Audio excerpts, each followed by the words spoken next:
The huge space station hung in the darkness like a metal city. Ships from dozens of worlds docked at its many ports. Inside the station, aliens of all shapes and sizes moved through the wide corridors. Some walked on 2 legs, others crawled, on many. Some had scales, others had fur, and a few looked like living crystals. Daeho Kim stood at the viewing window and watched the activity below. He was one of only 3 humans on the station.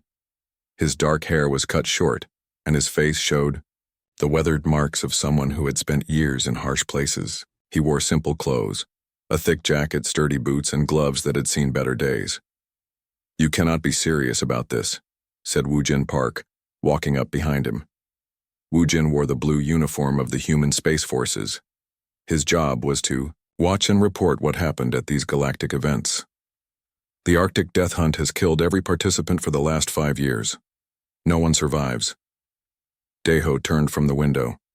"That is exactly why I need to try." Across the room, Yejin Lee looked up from her tablet. She was a scientist who studied alien life forms. Her job was to understand how different species behaved and survived. "The statistics are terrible, Daeho. In the last 10 years, only 12 beings have survived the full 72 hours. Most die in the first day." The 3 humans stood in the observation deck above the main arena. Below them, 42 other beings prepared for the competition. The Arctic death hunt was the most feared challenge in the galaxy. Every year, the strongest and toughest warriors from each world came to prove themselves. A loud voice filled the room. It belonged to Commander Zeltar, a tall alien with blue skin and 4 arms. "Welcome, warriors, to the annual Galactic Survival Championships. This year's challenge is the Arctic Death Hunt Simulation." The crowd below grew quiet. Even now, the biggest and strongest aliens looked nervous. Commander Zeltar continued. "The simulation will last 72 hours. You will face temperatures of -80 degrees. The environment contains ice storms, shifting terrain, and genetically enhanced predators. Each participant gets basic survival gear: a knife, a fire starter, emergency food for 1 day, and warm clothes. No advanced technology is allowed." Daeho listened carefully. He had spent 12 years working in Antarctica on Earth. He knew cold. He knew ice. He knew how to survive when everything wanted to kill you. "The rules are simple," Zeltar said. "Survive 72 hours. The last being alive wins recognition for their species and access to our most advanced technology. The simulation begins in 1 hour." In the preparation area, Daeho met his competition. Velthar was a Thaxian warrior, standing 8 feet tall with 4 powerful arms and skin like armor. His people were known as the greatest hunters in the galaxy. They had never lost a physical competition. "Look," Velthar said to his 5 companions, pointing at Daeho. "They sent a soft skin to compete with real warriors."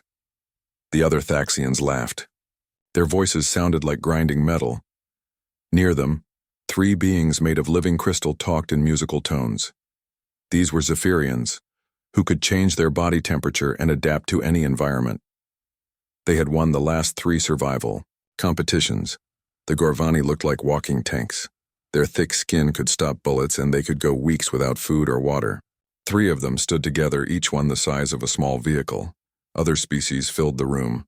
Flying creatures, shapeshifters, beings who could breathe poison gas. All of them were known for their survival abilities. They looked at Daeho and shook their heads or made sounds that might have been laughter. "Human," called Kryn, one of the crystal beings. "Why do your people waste a spot in this competition? Your species is weak. You have thin skin, slow reflexes, and poor senses. You will die in the first hour." Daeho checked his gear one more time. The knife was sharp but simple. The fire starter was basic but reliable. The emergency food would not last long. The warm clothes were good but not perfect. Everything was designed to be just barely enough. "Maybe," he said to Kryn. "But I will try anyway." Heejin watched from above. She had studied the records of every species competing. Humans had never won a major survival competition. Most aliens saw them as weak and soft. But Heejin knew something the others did not. She had read the classified reports about Earth. Earth was listed in the Galactic database as a Class 12 death world. This meant it was one of the most dangerous planets in the galaxy. Most species would die on Earth within days. The weather changed without warning. The animals were aggressive and smart. Even the plants could kill. But humans had evolved there. They had not just survived on Earth. They had taken over the entire planet. They lived in deserts, jungles, mountains, and even the frozen poles. No other species in the galaxy lived in so many different environments. Participants enter the simulation pods, Commander Zeltar announced. Daeho walked to his pod. It looked like a metal coffin with wires and screens. When he lay down inside, the world disappeared. Suddenly, he was standing on a sheet of ice under a gray sky. The wind hit him like a hammer. Snow flew sideways and the cold cut through his clothes. Around him, 42 other beings appeared. Some immediately activated energy shields. Others began building shelters. A few started hunting for better positions. Daeho did something different. He stood still and watched. He felt the wind direction. He looked at the clouds. He listened to the sounds the ice made under his feet.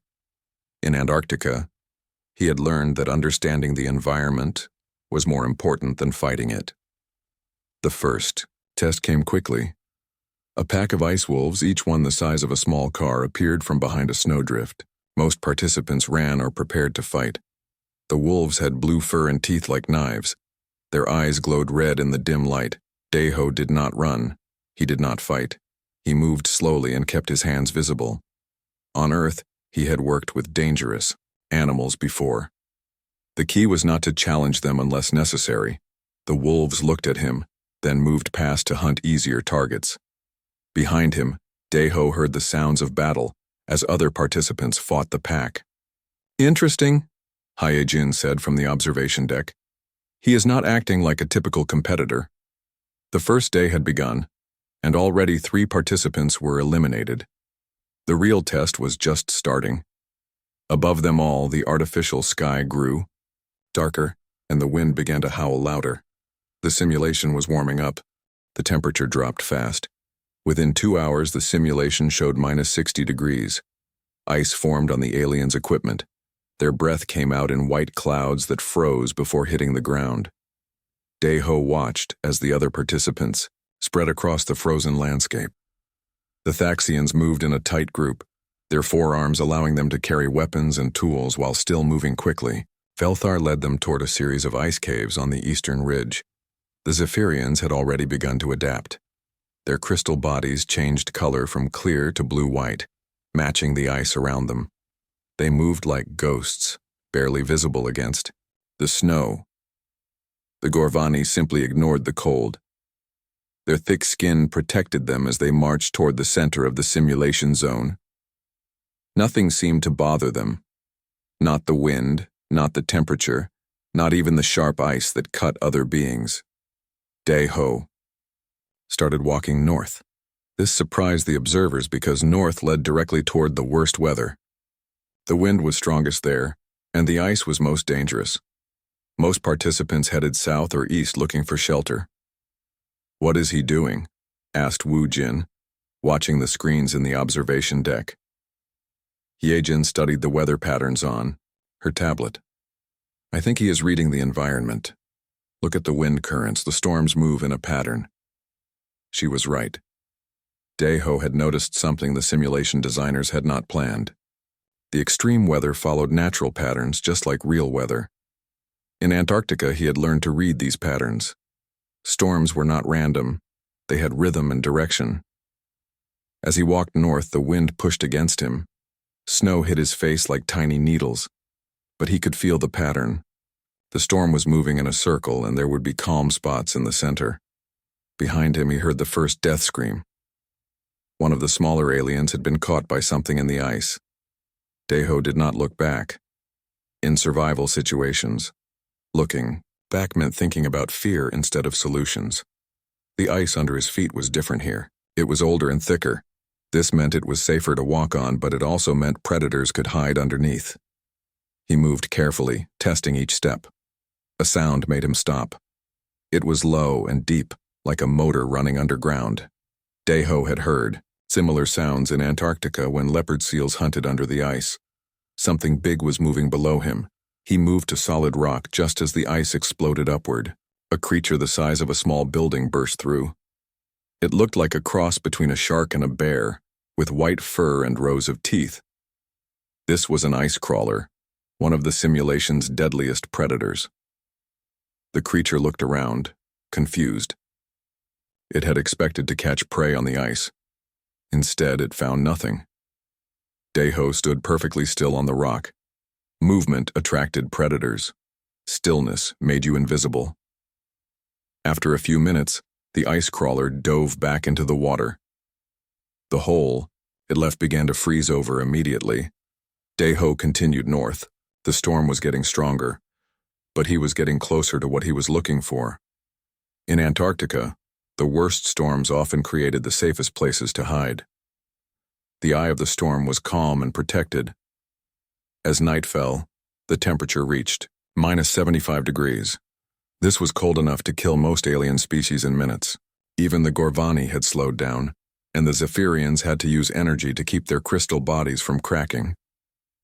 Deho found what he was looking for, a natural windbreak created by the storm itself. The howling wind above him created a pocket of calm air near the ground. He quickly dug a snow cave using his knife and hands. The cave was small but efficient. The walls were thick enough to block the wind but thin enough to let his body heat warm the space. He left a small hole at the top to prevent carbon dioxide poisoning. These were skills every Antarctic researcher learned in their first week. Outside, the storm reached its peak. Wind speeds hit 200 kilometers per hour. The sound was like a freight train that never stopped. Most participants had found shelter and were waiting for it to pass. But Deho did something that shocked everyone watching. He left his warm cave and walked into the storm. "He's going to die," said Commander Zeltar, watching the screens. "No, being can survive in those conditions." "Look at his movement pattern," Hee-Jin said. She had been tracking Deho's path on her tablet. "He's not fighting the wind. He's using it." She was right. Instead of walking against the storm, Deho moved with it. When the wind pushed him east, he went east. When it shifted north, he followed. This way, he used less energy and stayed warmer. More importantly, he was moving while his competitors were stuck in one place. This gave him a huge advantage. While they waited, he could scout for resources, avoid predators, and find better positions. The storm also hid him from the simulation's monitoring systems. The weather was so intense that even the advanced cameras could not track him clearly. This meant the simulation's AI could not target him with specific challenges. As he moved through the white chaos, Deho found something unexpected. The storm had uncovered a supply cache left by a participant who had died earlier. Inside a frozen backpack, he found extra food, a better knife, and most importantly, information about the local predators. The dead alien had been keeping notes. According to the writing, there were ice bears in the western valleys, crawlers in the northern waters, and something called frost demons in the eastern caves. The notes also mentioned that the predators avoided the storm corridors. This was exactly what Deho had hoped to find. While other participants fought the weather, he was learning the rules of the environment. The storm lasted 6 hours. When it finally passed, dawn revealed a changed landscape. The ice had shifted, creating new valleys and ridges. Several participants were missing, either dead or buried under snow. Deho emerged from the storm zone carrying his new supplies. He had traveled 15 kilometers while others had stayed in place. Now he was in a completely different part of the simulation, away from the main competition. From the observation deck, the aliens watched in silence. The weak human had done something impossible. He had not just survived the worst storm in the simulation's history, he had used it to his advantage. "How many are left?" asked Wu Jin. Yi Jin checked her tablet. 31 participants remain active. 12 are confirmed dead. Among the survivors, the Thaxians had lost 2 members to ice bears. The Zephyrians had all survived, but were damaged from the extreme cold. The Gorvani were fine but had made no progress, and somewhere in the northern territories a human walked alone through the frozen wasteland, reading the wind and learning the secrets of the ice.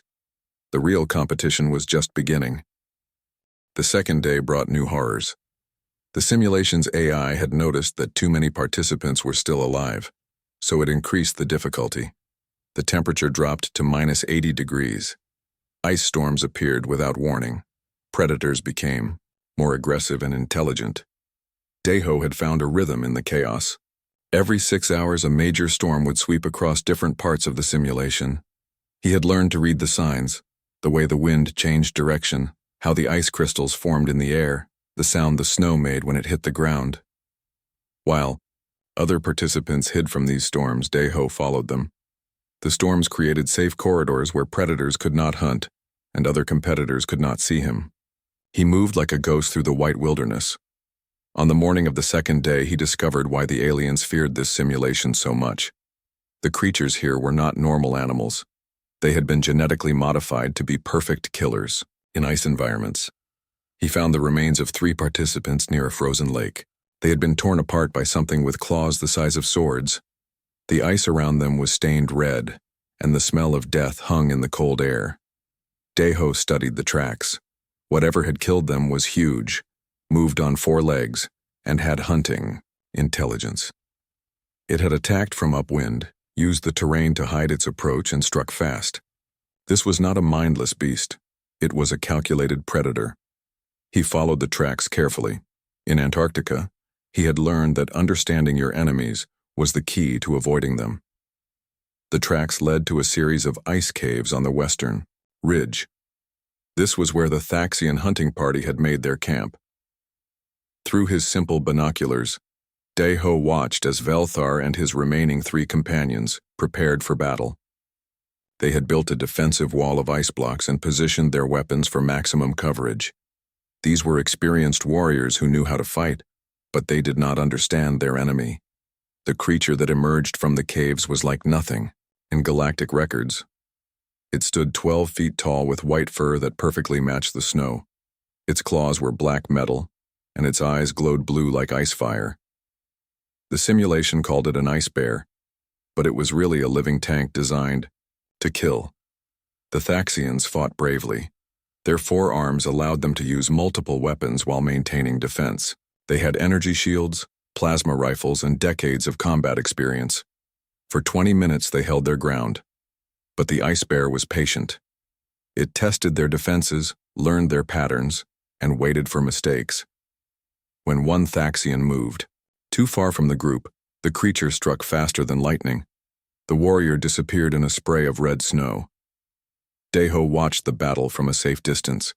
He was not hiding from cowardice. He was learning.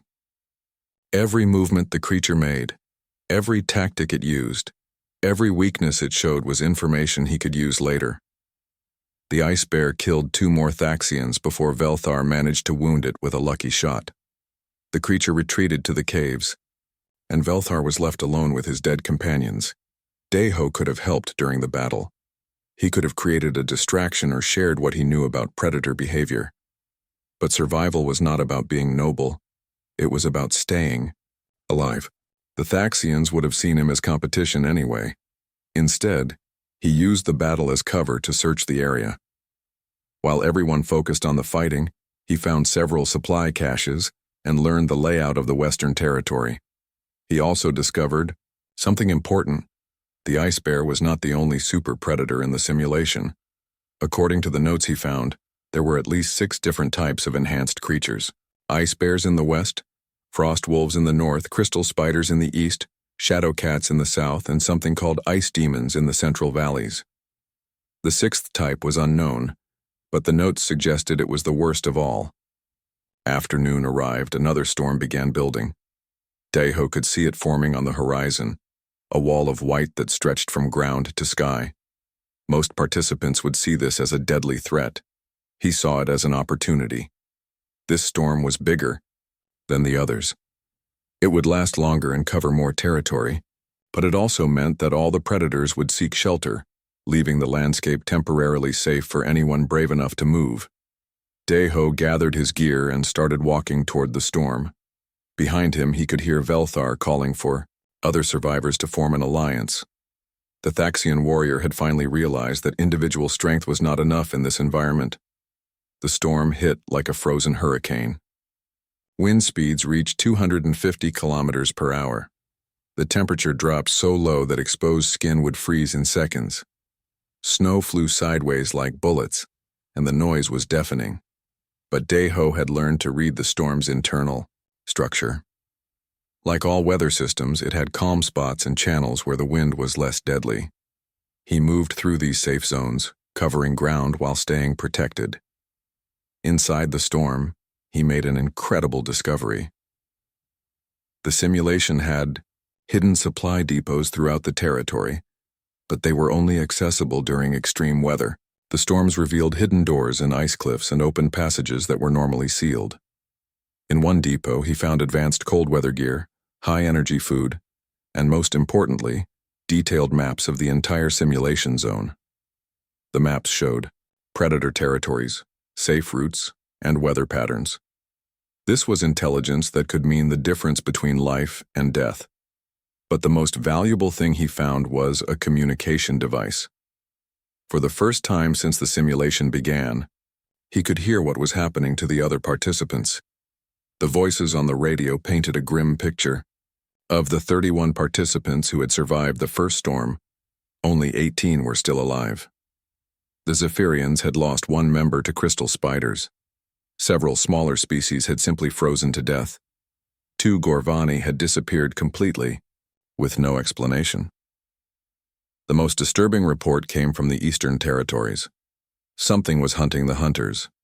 A predator that seemed to know exactly where each participant was located. It struck without warning and left no survivors.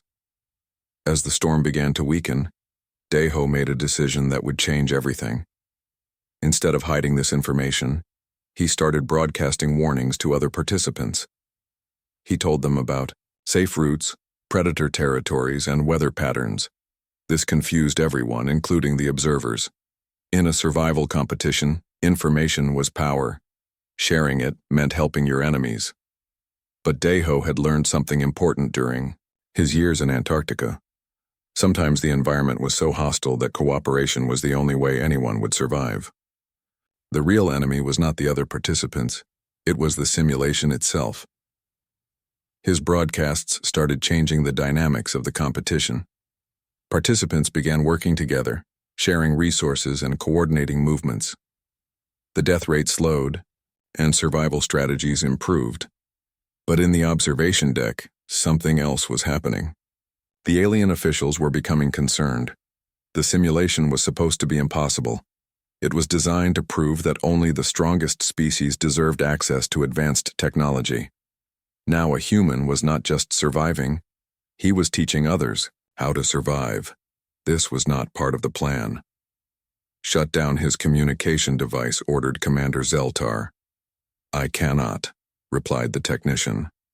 "He is using equipment from our own supply depots. The signal is coded as official emergency communications." Zeltar's blue skin darkened with anger. "Then increase the simulation difficulty. Release the final predator early."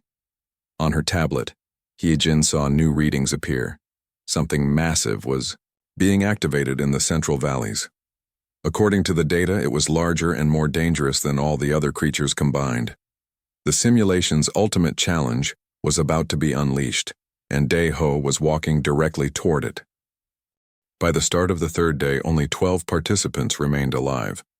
The simulation had become a killing field where even the strongest aliens struggled to survive. But something unexpected was happening. The human was no longer just surviving. He was hunting. Deho had spent the night in a supply depot hidden inside a glacier. The storms had revealed many secrets and he had used them all. Now he carried advanced equipment, detailed maps, and most importantly, complete knowledge of every predator in the simulation. He had also begun to understand something the simulation designers had not planned for. The enhanced creatures were programmed with hunting behaviors based on galactic species. They knew how to hunt Thaxians, Zephyrians, Gorvani, and dozens of other alien races. But they had no programming for humans. This meant the predators did not know how to react to human behavior. When Daeho moved in ways they did not expect, their hunting algorithms became confused. He could walk past creatures that would tear apart any alien. His first target was a pack of frost wolves that had been terrorizing the Northern Territories. These creatures were the size of small vehicles with intelligence equal to military strategists. They hunted in coordinated groups and had killed 6 participants in 2 days. Daeho found their den during the early morning calm between storms. The pack was resting after a successful hunt, confident that no prey would dare approach their territory. They were wrong. He did not attack directly. Instead, he used a technique from his Antarctic research: patience hunting. He positioned himself downwind and waited. For 3 hours he remained perfectly still, watching and learning their behaviors. Frost wolves were pack hunters, but they had individual personalities and hierarchies. The alpha male was larger and more aggressive. The alpha female was smaller, but smarter. The juveniles were playful but inexperienced. By understanding these differences, he could predict their actions. When the pack left to hunt, Daeho moved into their den. Inside, he found the remains of alien participants and their equipment. More importantly, he found the pack's food storage and young cubs. He did not harm the cubs. Instead, he moved them to a different location and left his scent throughout the den. When the pack returned, they would smell human presence near their most precious possessions. This would change their behavior from confident hunters to worried parents. The psychological effect was immediate. The pack stopped hunting other participants and focused entirely on tracking the human who had touched their young. But Daeho was already gone, using storm corridors to move to different territory. The frost wolves spent the next 12 hours chasing a ghost. By the time they realized they had been tricked, they were exhausted and separated. Daeho picked them off one by one using traps, environmental hazards, and their own confused state. From the observation deck, alien officials watched in stunned silence. The human had just eliminated the pack that had killed more participants than any other predator. He had done it without advanced weapons, energy shields, or superior physical strength. He had used psychology. "This is impossible," said Commander Zeltar. "Humans are classified as non-threatening. Their combat rating is barely above civilian level." Hye-jin looked at her tablet, which showed Earth's environmental data. "Maybe we have been measuring the wrong things. Look at these statistics about human persistence hunting. They track prey for days or weeks, outlasting creatures that are faster and stronger." Wu Jin nodded. "On Earth, humans hunted mammoths with sticks and stones. They did not overpower them. They exhausted them." As the morning progressed, Daeho encountered Velthar. The Thaxian warrior was the last survivor of his hunting party, wounded and running low on supplies. He had been tracking the human, hoping to form an alliance or eliminate a competitor. Instead, he found something that challenged everything he believed about strength and survival. Daeho was sitting calmly beside a frozen lake, eating breakfast. Around him lay the bodies of 3 ice bears, creatures that had killed dozens of galactic warriors over the years. The human had somehow defeated all 3 without suffering a single wound. "How?" Velthar asked, his 4 arms trembling from cold and exhaustion. Daeho looked up from his meal. "I did not fight them. I led them into the lake during the storm. The water was not frozen solid underneath. They fell through the ice and drowned." It was a simple answer, but it revealed a fundamental difference in thinking. Velthar had seen the ice bears as enemies to defeat through combat. Daeho had seen them as problems to solve through environmental manipulation. "Your species is supposed to be weak," Velthar said. "Maybe," Daeho replied. "But weakness can be strength if you use it correctly. Every creature in this simulation is programmed to hunt strong prey. They do not know how to hunt something that acts weak but thinks smart." Velthar sat down beside the human. His warrior pride told him to fight, but his survival instincts told him to listen. "What do you mean?" Daeho pointed to the ice around them. "This simulation is designed to test physical strength, advanced technology, and natural abilities. But the designers made a mistake. They created an environment that rewards intelligence over strength. He was right. The simulation favored creatures and beings that could adapt, plan, and think multiple steps ahead. Physical power was less important than mental flexibility. This gave humans a huge advantage because adaptation was their primary evolutionary trait. The final challenge is coming, Deho said, checking his equipment. Something bigger than everything we have seen. The simulation is trying to end the competition quickly.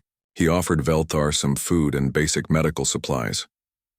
You can come with me or go your own way.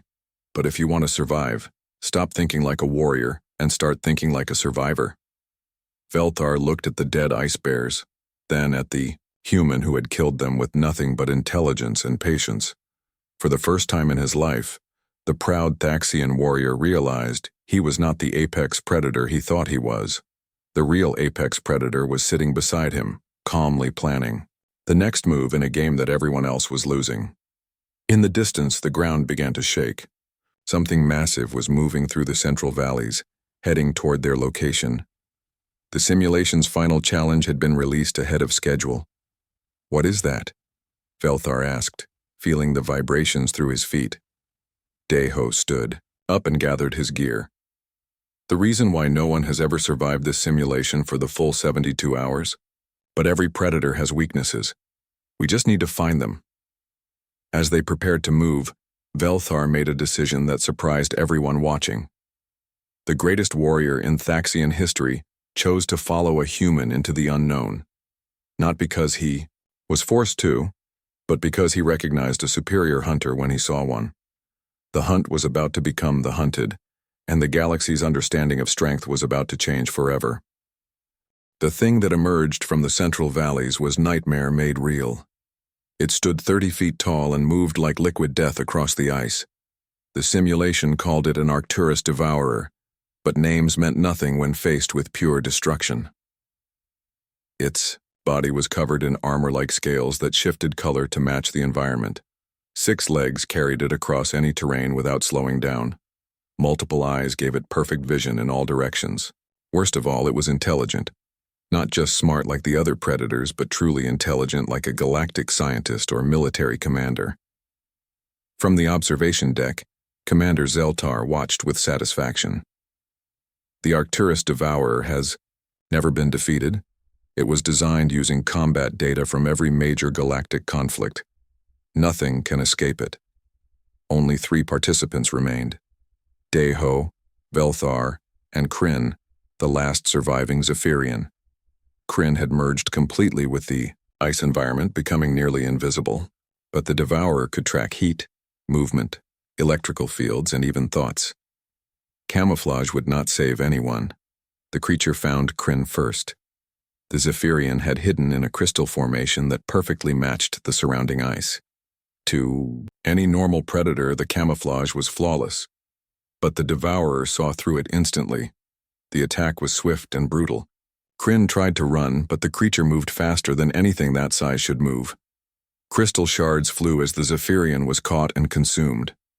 The death was so quick that the observers barely saw it happen.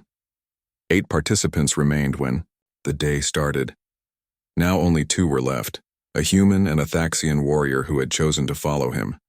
We cannot fight that thing, Velthar said, watching the Devourer feed. His forearms shook and his warrior confidence was completely gone. It is too big, too fast, too smart. We should find shelter and hide until the simulation ends. Deho studied the creature through his binoculars. Hiding will not work. It can track us anywhere, and we cannot outrun it. He lowered the binoculars and smiled. So we have to do something it does not expect. What? We hunt it. Velthar stared at the human in disbelief. Hunt that? You have lost your mind. We are prey, not predators. No, Deho said. We are only prey if we think like prey. The Devourer expects us to run, hide, or fight directly. It has programming for all those responses. But what if we do something completely different? He pointed to the creature's movement pattern. Look, how it hunts. It moves in expanding circles using sensors to track biological activity. It is systematic and efficient. But systematic hunting has weaknesses. Daeho had spent the last day studying the creature's behavior. Every predator, no matter how perfect, had limitations. The devourer was designed to hunt fleeing prey or defensive prey. It was not designed to hunt something that hunted back. The simulation ends in 18 hours, he continued. We cannot hide that long, and we cannot fight it with weapons, but we can use the environment against it. He showed Velthar the maps he had gathered from supply depots. The Central Valley has unstable ice formations and thermal venting. The designers put them there to make the area more dangerous. But thermal venting means underground heat sources. Understanding dawned in Velthar's eyes. You want to use the ice against it. Not just the ice. Everything. The terrain, the weather, the creature's own hunting patterns. But it will require perfect timing and complete trust. For the next 4 hours, they prepared. Daeho showed Velthar how to read ice formations, identify thermal vents, and predict pressure cracks. The Thaxian warrior learned human survival techniques that had never been taught in any galactic military academy. Most importantly, Daeho taught him how to think like prey while acting like a predator. The creature will track us using heat, signatures, and movement. We give it what it expects. 2 beings running in panic. But we control where the chase goes. As evening approached, they put their plan into action. Velthar made himself visible on a ridge overlooking the Central Valley. He fired his plasma rifle into the air and shouted challenges in the Thaxian language. Every action was designed to attract the devourer's attention. The response was immediate. The creature turned toward the sound and began moving with terrifying speed. Its 6 legs carried it across the ice like a living avalanche. Within minutes it would reach Velthar's position. The Thaxian warrior waited until the last possible moment, then began running. His forearms helped him move quickly across the ice, but the devourer was faster. The gap between them closed steadily. But this was exactly what they wanted. Velthar led the creature along a specific route that Daeho had mapped out. Each turn, each jump, each desperate sprint was carefully planned to bring the devourer to the right place at the right time. Meanwhile, Daeho worked frantically in the valley below. Using techniques learned in Antarctica, he weakened ice formations, opened thermal vents, and created pressure points in the frozen ground. The work was dangerous and exhausting, but every step was essential. The chase above him was reaching its climax. Velthar was running out of energy, and the devourer was only meters behind. Its massive claws reached out to grab the fleeing warrior. At that exact moment, Daeho triggered his trap. The thermal vents he had opened created sudden temperature changes in the ice. Water that had been frozen solid for years suddenly became liquid. Pressure cracks spread like spiderwebs across the valley floor. Most importantly, the creature's own weight worked against it. The devourer was built for killing, not for geological engineering. It did not understand that ice formations had load limits and stress points. When Velthar led it onto the prepared ice shelf, the combined weight and thermal changes created a catastrophic collapse.